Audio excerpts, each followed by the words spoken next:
Hey grade 6, another math video for you guys. Today what we're going to be talking about is how to add decimals. So our learning target is really simple today. I can add decimals. Hopefully that's what you can say by the end of this video. There are some skills you need to know in order to do this properly.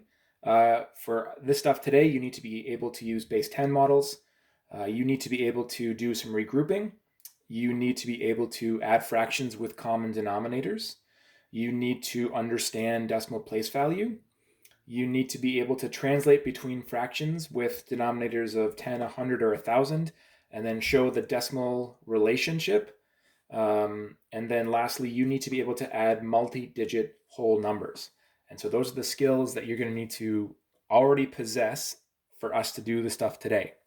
So without further ado, let's get started on our stuff. So where we are going to start is with some base 10 models. And so what I have here are some very lovely models that I've drawn out. And here we have a nice big blue square. And those blue squares are going to represent just one, one.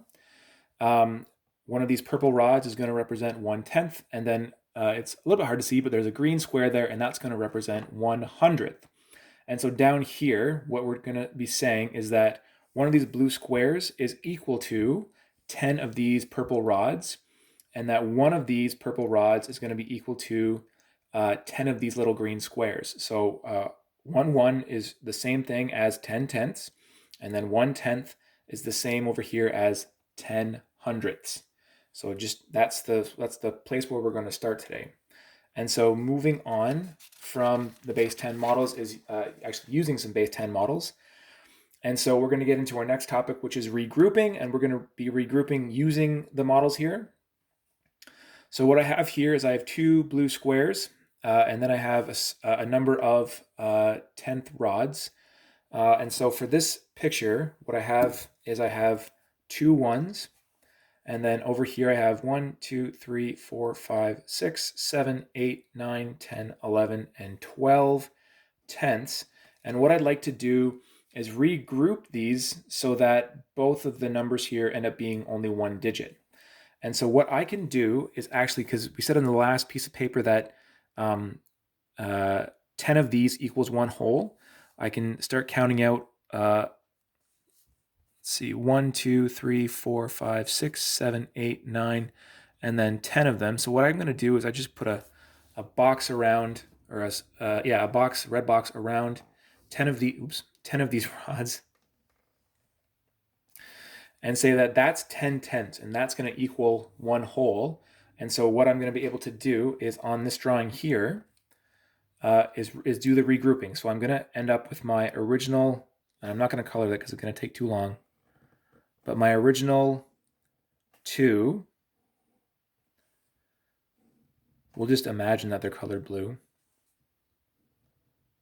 So I've regrouped, and then I get my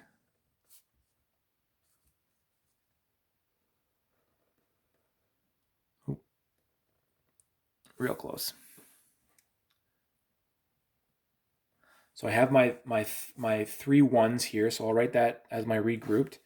And then what I'm left with is, since I've now moved all this stuff, these rods over here, what I have left is I have these two rods left over here that don't need to be regrouped.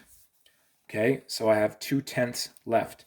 So I've regrouped my 2 ones and 12 tenths to 3 ones and 2 tenths. It's kind of like saying, well, this is like 10 plus 2, and then I take those 10 and put them into there to give me 3, my 10/10ths, and add them into there.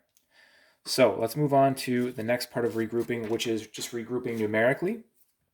And so what we are going to be doing here is we are going to regroup every 10th, or every 10 tenths as 1, 1. And so again, what we're saying here is that we have 18 tenths. That's like 10 tenths plus 8 tenths. And I know that 10 tenths equals 1. And then those 8 tenths don't need to be regrouped. Likewise, it's a slightly larger number, but if I have 34 tenths, that's like saying 30 tenths plus 4 tenths, and 30 tenths would actually represent 3 ones, because every 10 of those tenths represents 1. And then I have the 4 left over.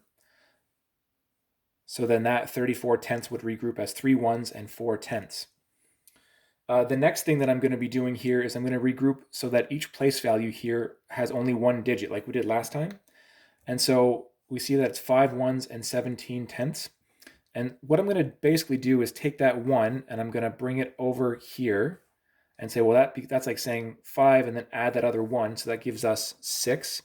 And then I have 7 left over that don't need to be regrouped. So 5 ones and 17 tenths would regroup as 6 ones and 7 tenths. Likewise, if I have 8 hundredths and 16 thousandths, I'm going to take that 1, bring it over here, and like add it to the 8. So then I would end up with 9 hundredths and 6 thousandths. Now, what I'm going to be doing in this one, I'm going to be borrowing from larger values. So instead of going from right to left, I'm going to be borrowing from left to right. And so what I'm going to do is with this one, with the 6 tenths and 0 hundredths, I'm going to take my 6, split it up into 5 and 1, because I know from the earlier piece of paper that 1 tenth is the same as 10 hundredths. And so what I'm going to end up with here is 5 tenths and 10 hundredths.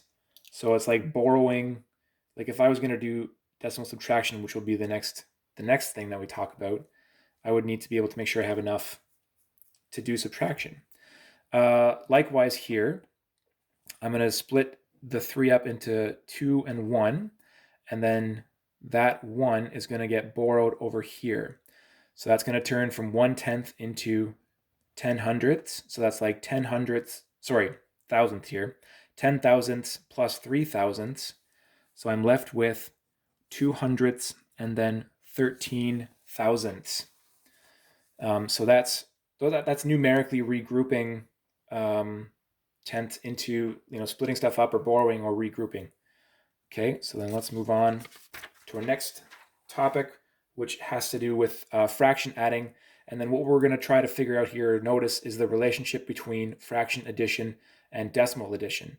Now I have this diagram drawn out, and I have 35 out of 100 squares colored in here. So we're saying that it's 35 over 100. We would like to add it to this number, which I have 40 out of 100 squares, so it's 40 over 100. Now what I'm going to get a chance to do here quickly is I'm actually going to color in the 40 green squares. I'm just going to try and do it quickly. So I have my 40 original green squares. And then what I'm going to do is I'm going to add on the 35 that I'm adding to the 40. So there's the 30, and then 1, 2, 3, 4, and then there's the 5. And so now what I have colored in completely is I have 75 out of the 100 squares all the way colored in. So what I can say then is that 35 over 100 plus 40 over 100 is 75 over 100. And of course we know this one from fraction addition and with a common denominator. Now what we're going to notice is the relationship between the fractions and the decimals. Because when I have 35 over 100, that's the same thing as saying 0.35. If I have 40 over 100, that is the same thing as saying 0.40. And then when I add those two decimals, I'm going to get the same answer as I got up here. I'm going to get 0.75. So what I'm saying here is that 0.35 plus 0.40 equals 0.75. Now, the last couple of things I'm going to show you is just decimal addition and how to actually do it. And so I have a question here that's 32.3 plus 6.37. And I'm going to just line it up to do the addition. And this one I have it written out.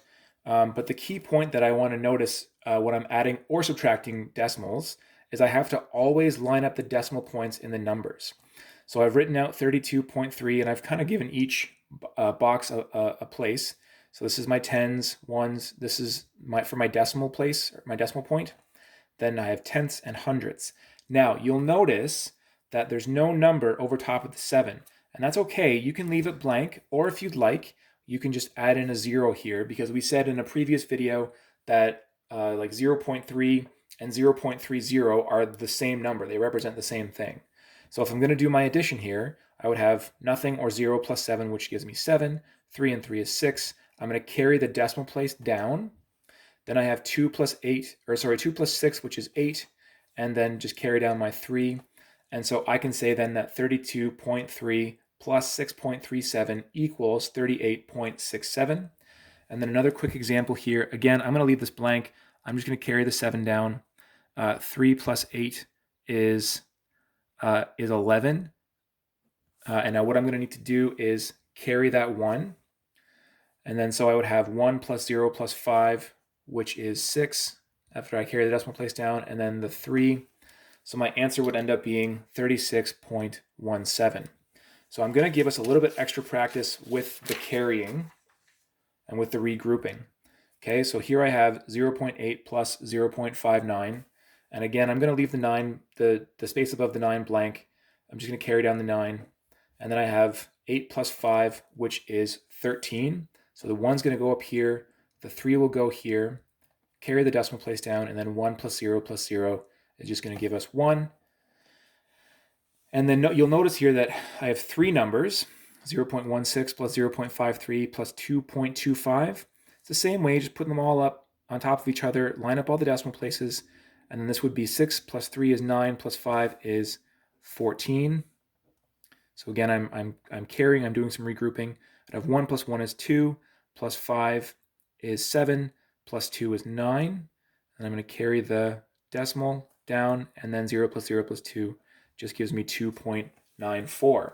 And so that should give you all the tools you need to do the stuff out of the workbook. And so I thank you for watching and have a great day.